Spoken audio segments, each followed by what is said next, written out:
Hey, hello, how do you do? Shady Do Rags here. How y'all doing, chat? Where did I put the chat? Something it never fails. I always think I have everything ready, and then something goes wrong. There we go. All right. How y'all doing, chat?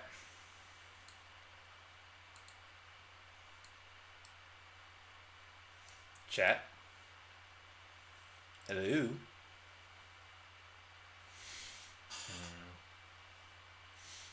Hmm. Is everything coming through? Says microphone is working. Says the stream is live. Here, let me check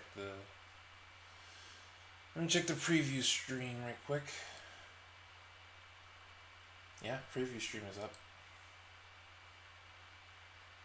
There we go. There's the freaking lag on the latency on the stream. Okay, everybody's here.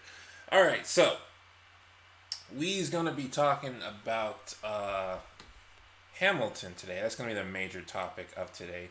So I don't have a major stream plan today. I was really just looking for a reason to stream because I hadn't done one in a long time, and Hamilton came out. They released it early, and I was like, oh, that's a good thing to talk about because I've been a fan of Hamilton for years now. I found out about I was listening to Pandora, and I was on my Pandora list was Wicked and Shrek the musical. So musicals would oftentimes come on my Pandora, and the first Hamilton song that ever came on there was it's Quiet Uptown. Quiet Uptown. And I thought it was good. I thought it was a good had a good melody and good voices to it. And the second one that came on was The Room Where It Happened, and I noticed that they were from the same play, and I looked at it, I was like, Hamilton. This can't be about the historical figure Alexander Hamilton. There's too much rap in it. How is this about Alexander Hamilton? And slowly over time, I began to listen to more and more songs, and I just became a huge fan. Through listening to the songs, I was able to put the story together, and understanding the story just made it. My mind just got blown when I was able to put the story together. So I was actually planning on seeing the live version of the play last spring.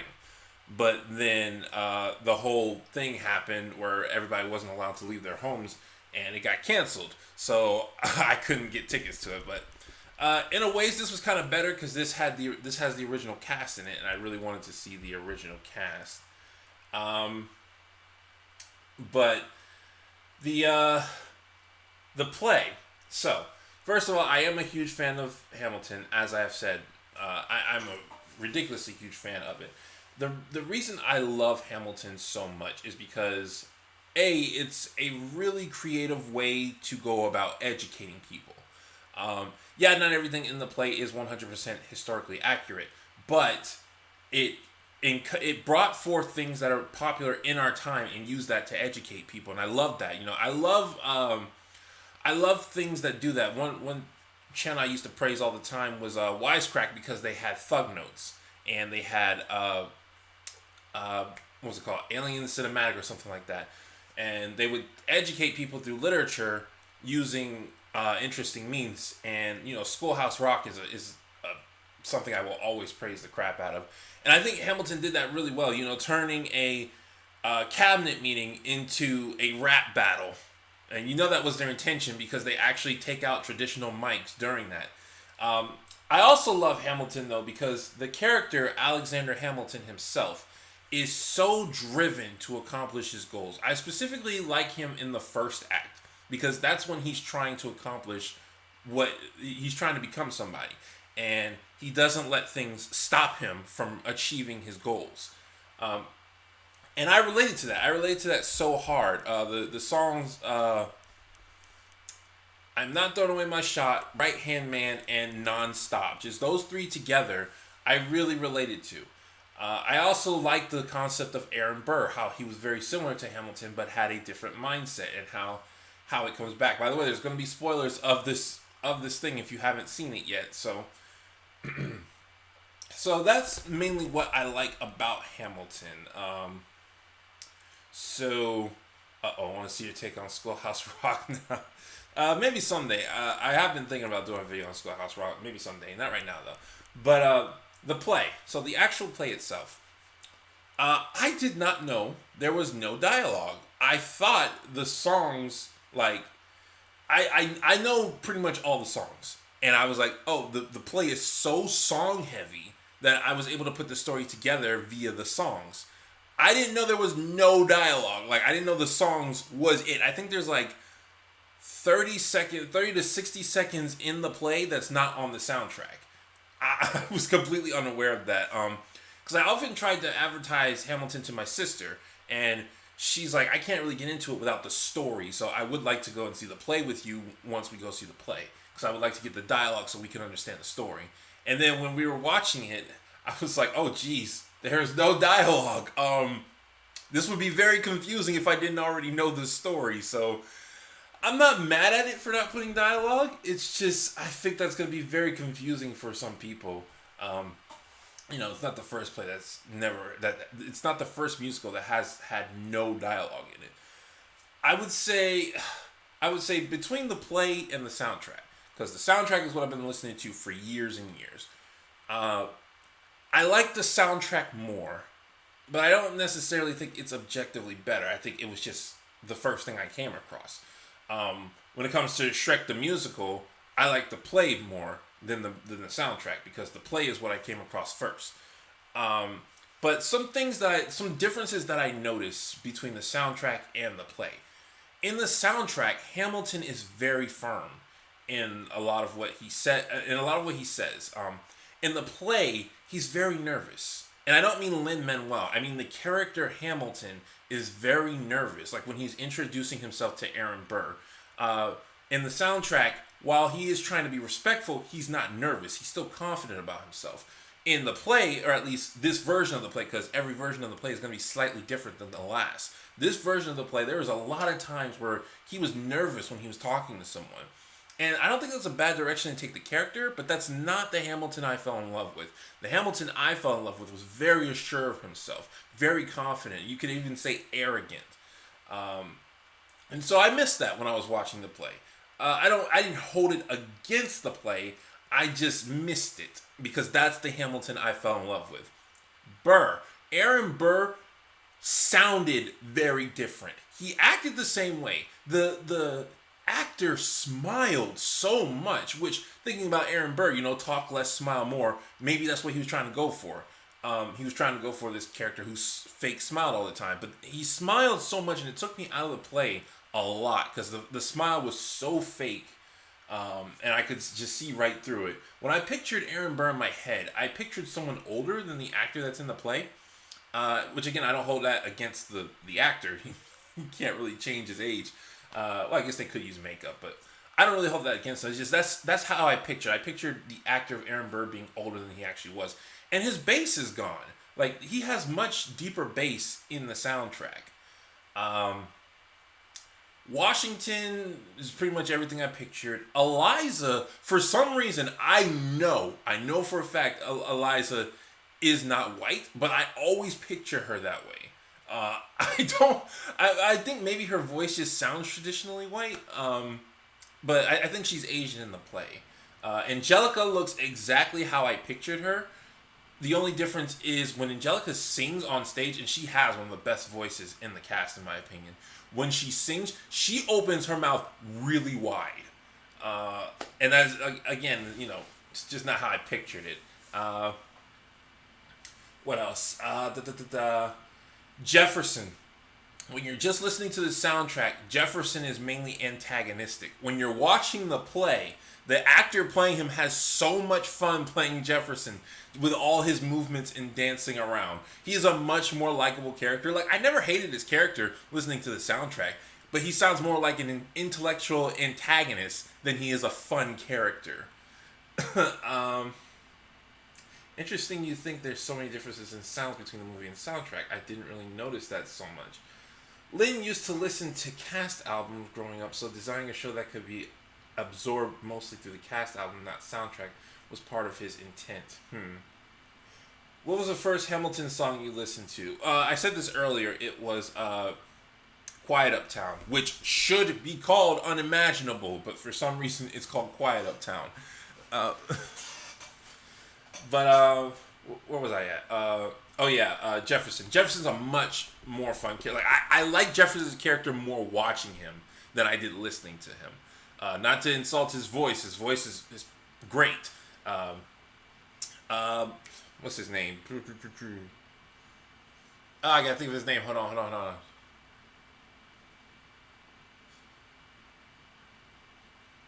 Thomas Jefferson. The guy who's always with Thomas Jefferson. The name's escaping me. Hold on. By the time you guys type it, I'm gonna see it. I'm gonna, because his name appears in so many of the lyrics. Madison.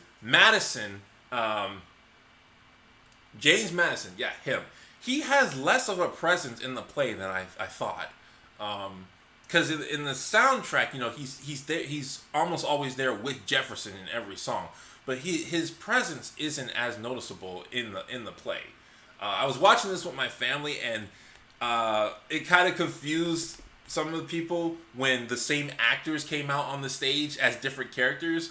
I was watching it with my mom, and she was like, "Didn't he die in the first act?" And I was like, "Mom, that's a different character. Same actor, different character."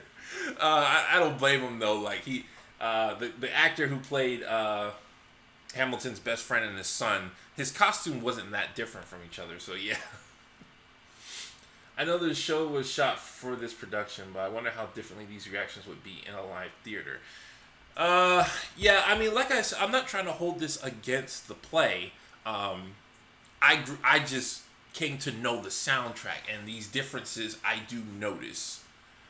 I personally picture Eliza as African American, much like Angelica and Jefferson killed the live production, in my opinion.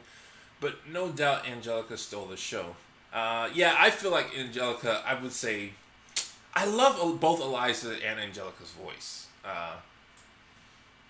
I think Angelica just has a better song with Satisfied to demonstrate that. So, kind of a little bit unfair. Watching this while trying to keep a second Hamilton phase at bay. A second Hamilton phase? Oh. You try not to get too much into it. What else is there to say? I was shocked. It was interesting, but I was shocked and both not shocked that the play ends with Eliza center focus. Because, the last song of the play is Who Lives, Who Dies, Who Tells Your Story. It's all about how Eliza told Hamilton's story. But I thought, if not having Hamilton centered when the lights turn out, I thought they would both at least be centered. But they focus on Eliza exclusively. And like I said, I'm both surprised and not surprised, because even though the play was all about Hamilton, it's pretty clear that Lin-Manuel really wanted to praise the acts of Eliza. And I kind of don't blame him, considering all the character does. And if Hamilton, the play, is to be believed, it's mostly Eliza's doing that we even know what we know about Hamilton.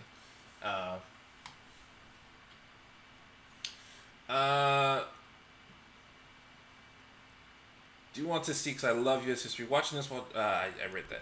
He prefers the soundtrack. Do you prefer the play or the soundtrack? Yeah, I prefer the soundtrack.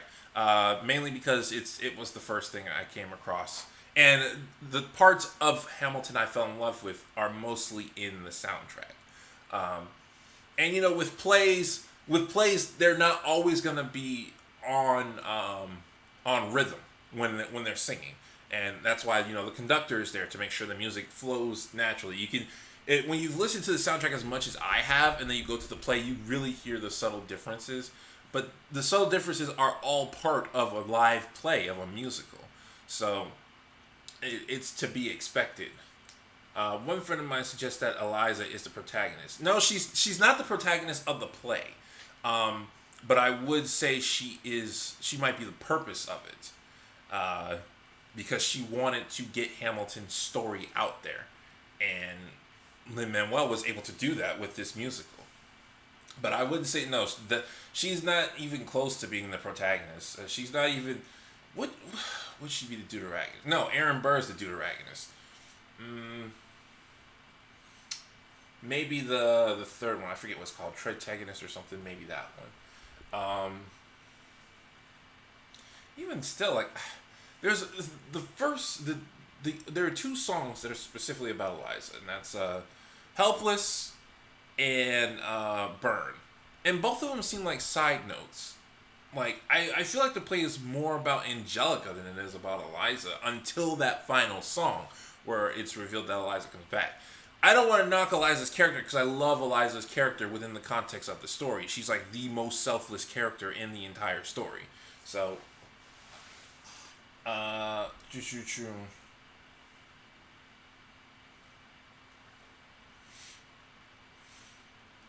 so I think I got most of my thoughts out. Just for the record, let me hear some favorite characters and some favorite songs of yours while I go listing down my favorites. Favorite character, Hamilton, mainly in the first act. I don't really like him too much in the second act. Well, I don't care for him. It's not that I dislike him. I love that drive of him trying to achieve his goals. Which leads to my favorite song, Non-Stop. He finally has the tools to achieve his goals, and he doesn't stop. He just keeps going. I feel that. I feel that. That when you finally have the tools you need to accomplish your dreams, you just keep going. One thing that's not in the soundtrack is his friend, Lawrence. There you go. Lawrence's death is not in the soundtrack. I knew Lawrence died because I looked up history. But Lawrence's, that's actually a very significant moment in the first act that they leave out of the sound. That's like the one thing they leave out of the soundtrack.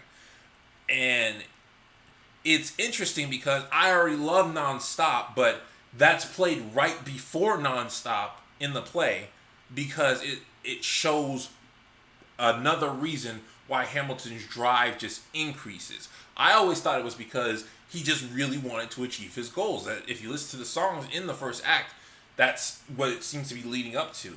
But they say in the play, his Lawrence's dreams die with him, and Hamilton steps away and says, "I have work to do," and that's when Non-Stop happens, signifying that he's working so hard partly because he doesn't want his friend's dream to die.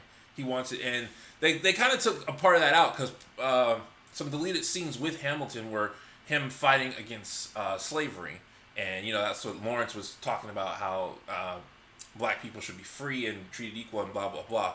And they took out the third cabinet meeting battle, which was Hamilton versus Jefferson on slavery.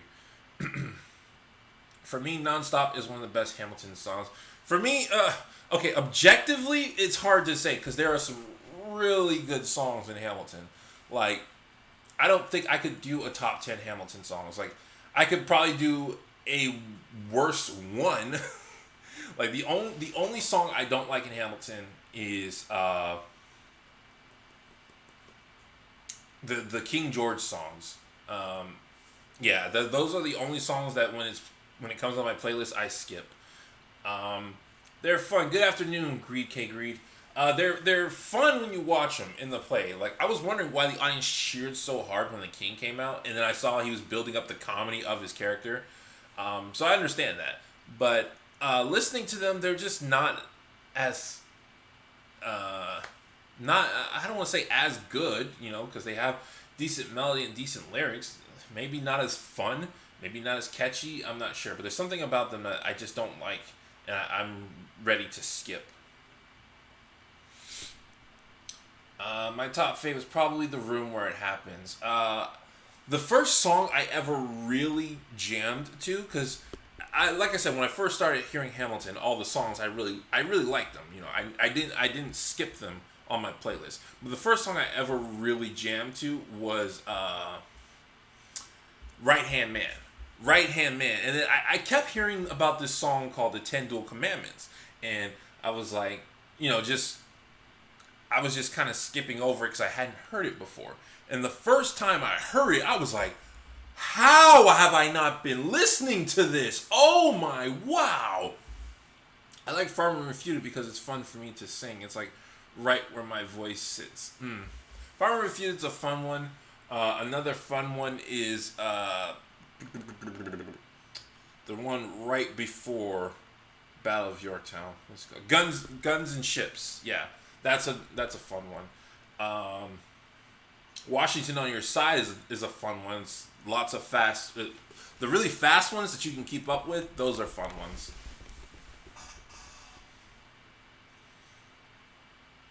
Lawrence or Lafayette? Lawrence Interlude or My Shot? Lawrence Interlude. That's the one they leave out of the cast, the album. Jeez. That's the one they leave out. So Lawrence or Lafayette? I don't really care for Lawrence. Lawrence's character did not leave that much of an impact. It's kind of like Gwen Stacy. Like, Lawrence wasn't really that important until he died. Once he died, he became a much more significant character. You could actually say the same thing about Alexander's son. His character, it seems very important if you listen to the album, but when you're watching the play, it doesn't really have that much of an impact until he dies. Which I think that was one of the best shots in the play. When Lawrence dies and he falls over and the camera pans around him. I don't know if somebody was holding him or what, but it really did look like he was falling in slow motion and the camera was panning around him. The cinematography of the camera motions, like when I first started, some of them I felt really could have been better. Like I've been like, oh, I was like, oh, I wouldn't have zoomed in there. Oh, I would have used a wider shot there. Like, some of them were really good. I think Helpless had really good cinematography. I think Satisfied had really good cinematography.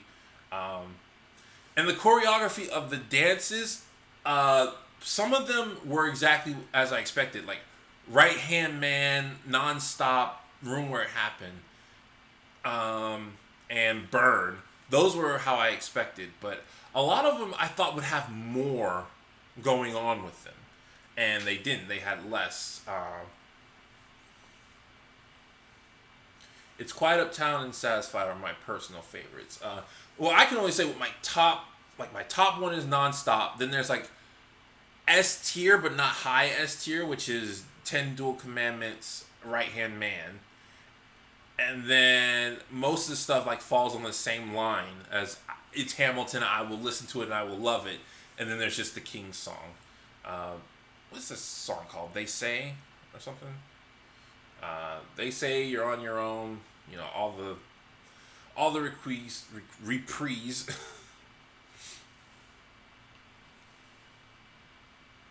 I'm curious how the camera worked with the turntable. The bullet moment is crazy to me.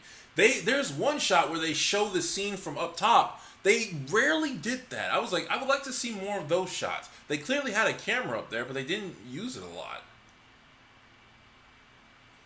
And there was something else I was going, so how many times and what parts did you guys cry on? Because there are two parts that listening to Hamilton always make me cry. There's when Philip dies, and that's not because of Philip. It's because Eliza is such a good voice actress. Eliza crying in the soundtrack always makes me cry with her. I just put myself in her shoes, and you know, as she's counting along, and I love how the heartbeat is going, and then it stops. I think there's a heartbeat too right before Alexander dies, and then it stops, but then it starts up again. But I love that throughout that song there's a heartbeat, and then it stops when Philip dies. I really like Congratulations. I don't remember a song. Is that one of the King's song? I do not remember that. The other part that I always cry on is because there are three parts I tend to cry on. When Philip dies, the second one is in It's Quiet Uptown when Eliza forgives Hamilton. Because I always put myself in Hamilton's shoes, and he did not deserve forgiveness. He did so much wrong to Eliza, and for her to grab his hand and forgive him like that. And I saw an animatic on YouTube of this moment happening, and Hamilton has this awestruck face, tears running down his face, and Eliza turns to him and just breaks down into tears, and it makes me cry. It really does make me cry. It's a lot of because of that animatic. There's a lot of good animatics on Hamilton if you do a quick YouTube search. And the final moment that makes me cry, and this is again because of an animatic, is in the final song, Who Lives, Who Dies, Who Tells Your Story, when Eliza says she built the first orphanage. Because on the animatic I found on YouTube, that song is all about Hamilton and how his spirit feels like it's being forgotten because no one is going to tell his story after all that he did. And then it starts to become uplifting because Eliza did, and all his friends who died start coming into limbo or heaven or wherever he is with him. And then Eliza says, I established the first orphanage in New York City, and he just breaks down crying. Yeah, I remember that scene all the time, and tears just roll down my face. Oh, now that you've said congratulations has been cut. Now that you said that, I know what song you're talking about. I've heard it before. It's an alright song. But not one I really care too much for. Like the other version of Burn I don't really like because it takes out the innocence that is Eliza. The current version that exists in the play and in the soundtrack I find much better. It still feels like Eliza is a much more innocent character, whereas the other one where it's like, I see how you look at my sister, sounds like a spiteful person. Anything with Thomas Jefferson is an absolute jam. What Did I Miss? I always found to be like an average song, but again, during the play, it's such a fun experience because Jefferson himself is the actor playing him is having such a fun time, and you're coming back from an interlude, so it's a really good song to come back from an interlude on. I don't know why Eliza screams at the very end of the play. Is it supposed to be her realization of that Hamilton is dead? But that threw me off. I love the old version of Burn as a jam, but I think it's good that they chose the final version for the actual character. Oh, is that what that other one is? It's an old version? Alright, well, I guess that makes sense. Like I said, I don't really like it because it feels like she's being... It's kind of like... how you feel about Burn is how I felt about Life's Too Short from Frozen. Like, I really love the melody of Life's Too Short, but the message went completely against what they were trying to do with Elsa. Have you heard One Last Ride version of One Last Time? I have not. It's when she sees Hamilton and Philip in heaven, the scream. Is it? I don't know. Maybe it's because I probably need to watch it again. But it just seemed like it should have ended on a peaceful note. With her, the last line she says is, I can't wait to see you again. It's only a matter of time. And then it's a distraughtful scream. It doesn't seem like a scream of happiness. She screams because she saw the audience. She saw that people told Alexander's story. Again, though, I would think that's a scream of happiness. It didn't seem like one of happiness. It seemed like one of distraught. I don't know. I need to rewatch it. It's up for interpretation. I mean, yeah, it seems like it is.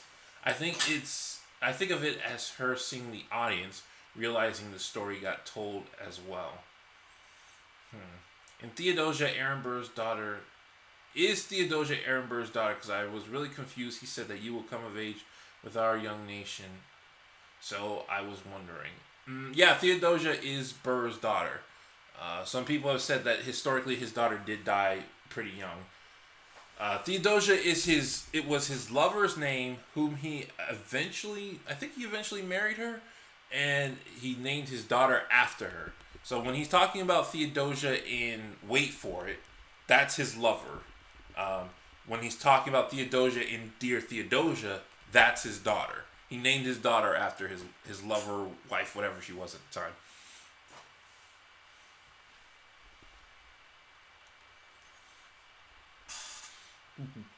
The song that really got my family into it was Right Hand Man. Like I said, the first song that really just made me jam was Right Hand Man.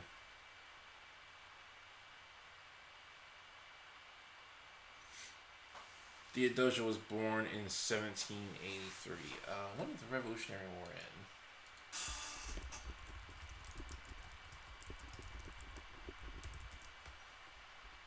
Revolutionary War ended in... that's French and Indian War. Just give me the times. Oh jeez, they want to teach me a whole history lesson. Ain't nobody got time for that.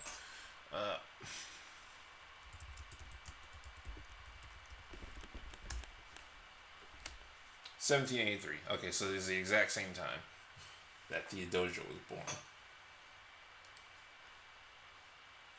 Of course, if this was a more cinematic story, Theodosia would become Philip's wife.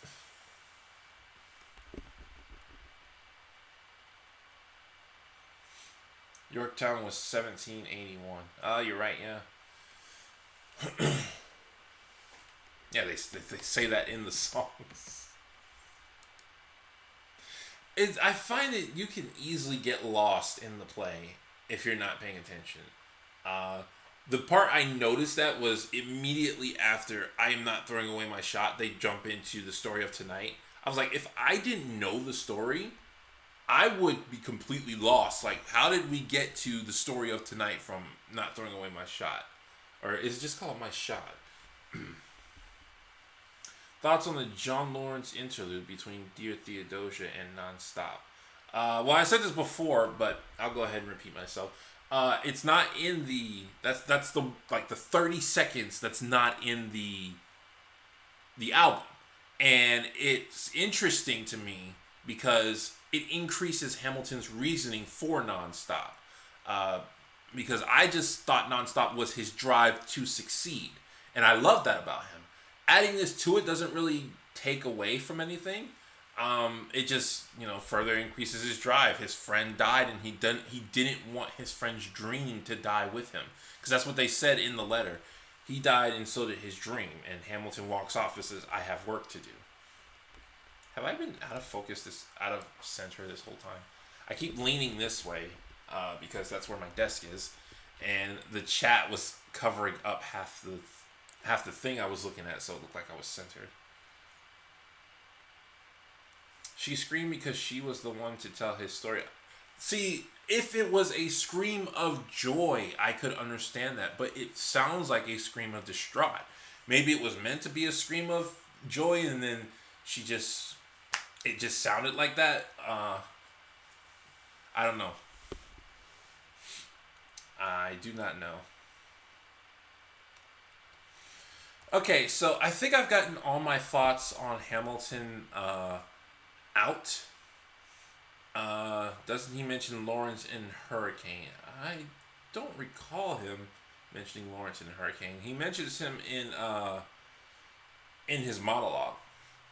But like I was saying, I think I've gotten all my thoughts out about Hamilton. I still love it. I prefer the soundtrack, but I'm not gonna knock the play. So you guys, if you've got more questions about Hamilton, feel free to ask. But I'm also gonna open the floor up to questions in general. I know that's why some of you come to the live chats. You want to ask me questions in general about some stuff. So go ahead. There will still be a video today, by the way. Sundays are supposed to be my upload days, but freaking this new schedule that I have completely threw me off for the past 2 or 3 months. But there will still be a video today, later tonight. But if you want to keep asking questions about Hamilton, go ahead. I wasn't planning on this to be a long live stream. Just wanted to get my thoughts out. Or if you want to ask questions in general, go ahead.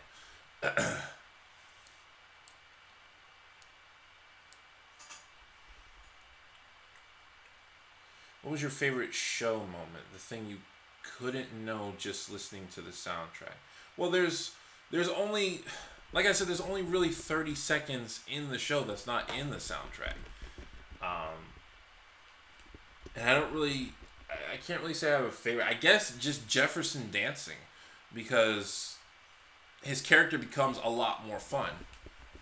Not necessarily better, just a lot more fun.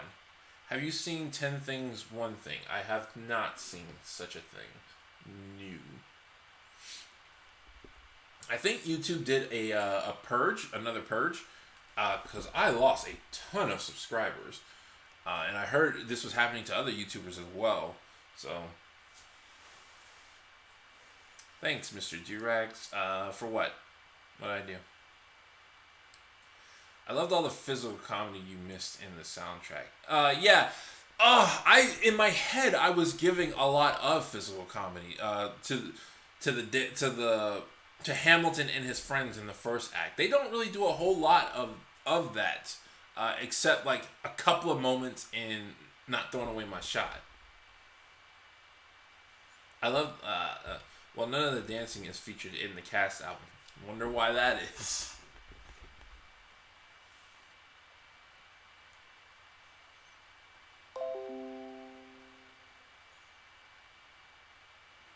Hello, did I come back? Because my computer just told me that OBS got disconnected. Thanks for leading the conversation here. Oh, okay, no problem.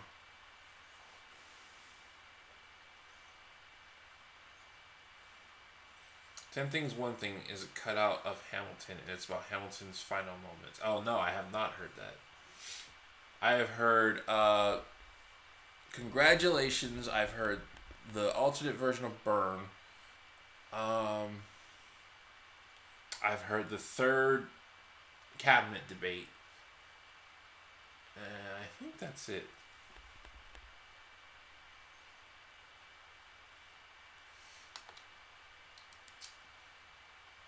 So we got some upcoming changes to the channel. I'm hoping, like, I'm going to be getting some time off from my actual job in the next couple weeks, and during that time, I really want to make some changes to the channel. But we'll see what happens, because last time I got a huge amount of time off, I just rested the whole time. That's when I just binged all of Game of Thrones.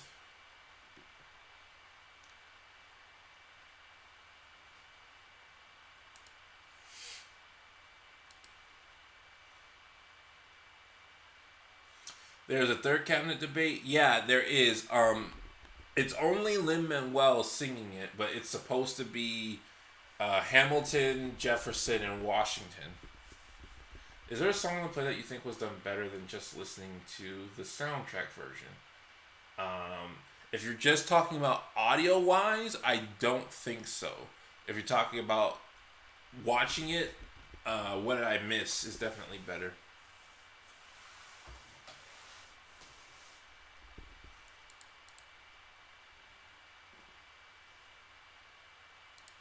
I forgot to tweet out that I was streaming.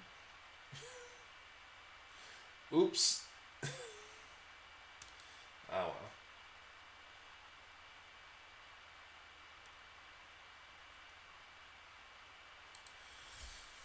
well. Some people are going to be mad at me for that.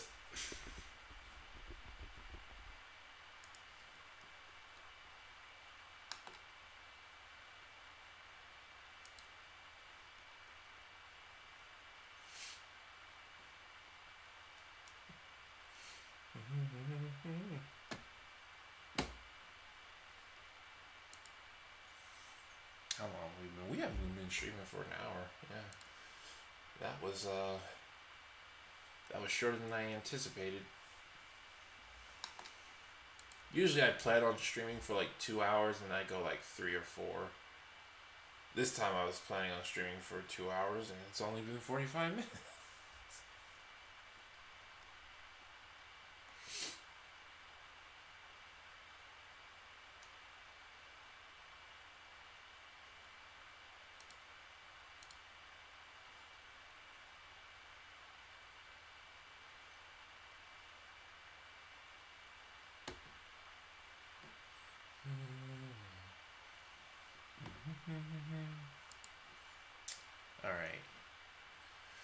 Okie dokie, peeps. Seems like everybody has really gotten all they wanted to say out about Hamilton, and I have too. So I guess I will go ahead and end the stream there. Yeah, I just wanted to get my thoughts out about it. Maybe I'll make a video about Hamilton. I don't know though, because Hamilton, even though the movie quote unquote just came out, the play is so old. Like, people have already done a bunch of different analysis on it. I just wanted to talk about it really quickly. Like I said, I just wanted an excuse to live stream. So I will see you guys later. I hope you guys enjoyed the video that comes out today. And I have a big video I'm working on. A big BoJack video that I'm working on, but it's taking me forever to get it done. So we'll see how that goes. Hope you guys all enjoyed yourself, and I will see you in the next one. Hope you guys had a happy 4th as well. This has been Shady Durags. So long. Farewell. Ad Vita said. Goodbye.